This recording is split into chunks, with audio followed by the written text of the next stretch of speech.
The gas guzzler tax is imposed on manufacturers on the sale of new model cars whose fuel economy fails to meet certain statutory regulations to discourage the production of fuel-inefficient vehicles. The tax is collected by the IRS and paid by the manufacturer. The table shows the amount of tax that the manufacturer must pay for a vehicle's miles per gallon fuel efficiency. A. Plot the data, verify that they are roughly linear, and add a line of best fit. Over here on the right you can see that I've already plotted the data. I put the miles per gallon along the horizontal axis and the tax in dollars along the vertical axis. We can see that the data points are not perfectly linear because there's not a straight line that will pass through all the points. However, it is roughly linear, so let's go ahead and add a line of best fit. Now we're just going to kind of eyeball this, so your line may be slightly different than mine. We want a line that fits the data quite well.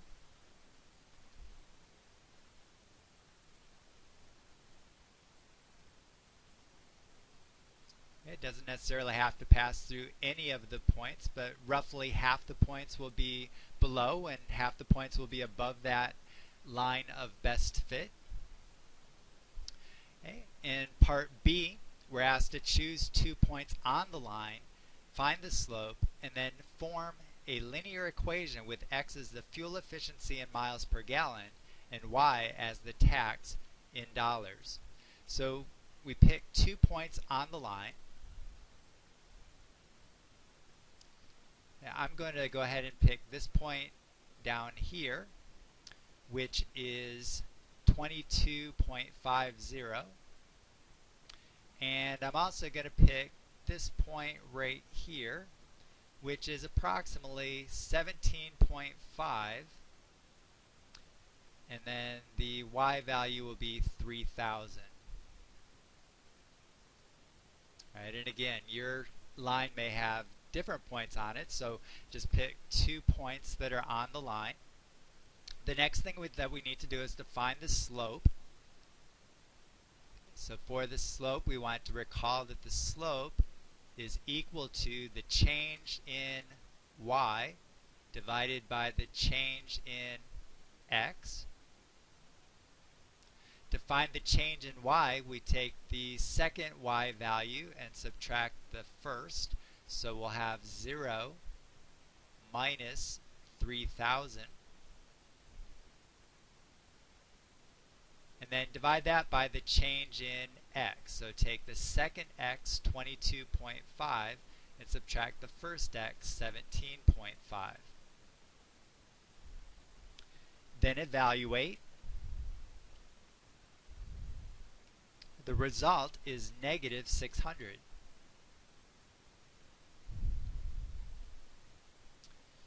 Alright, now that we've got our slope, we want to form a linear equation with x as the fuel efficiency in miles per gallon and y as the tax in dollars. We have this slope and we have a couple of different points. Let's go ahead and use the point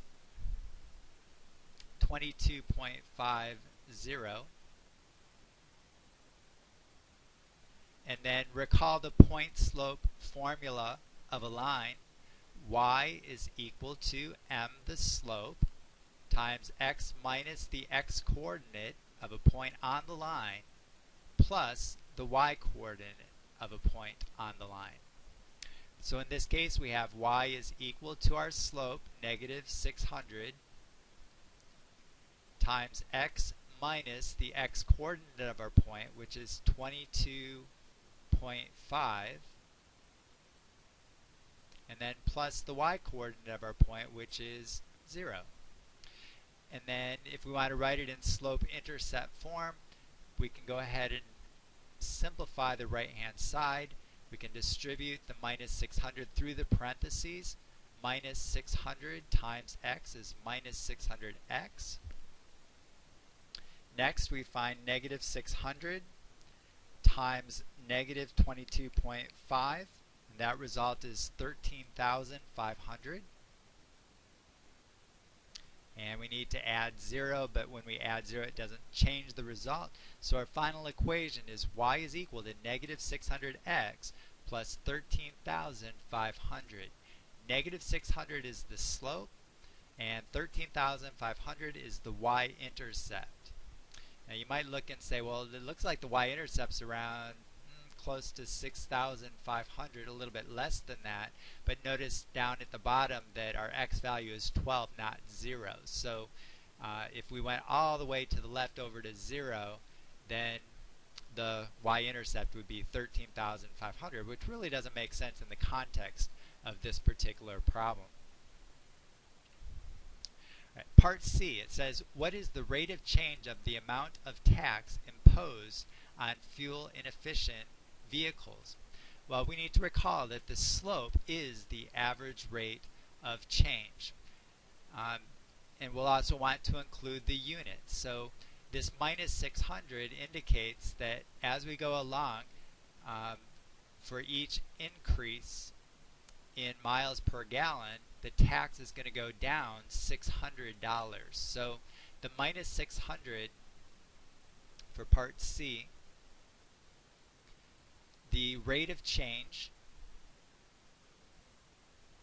is equal to negative $600 per mile per gallon. So interpreting the units, interpreting the rate of change, it means that as the fuel efficiency increases, as the miles per gallon increases, for each unit increase in the miles per gallon, the tax per car will go down $600 on average.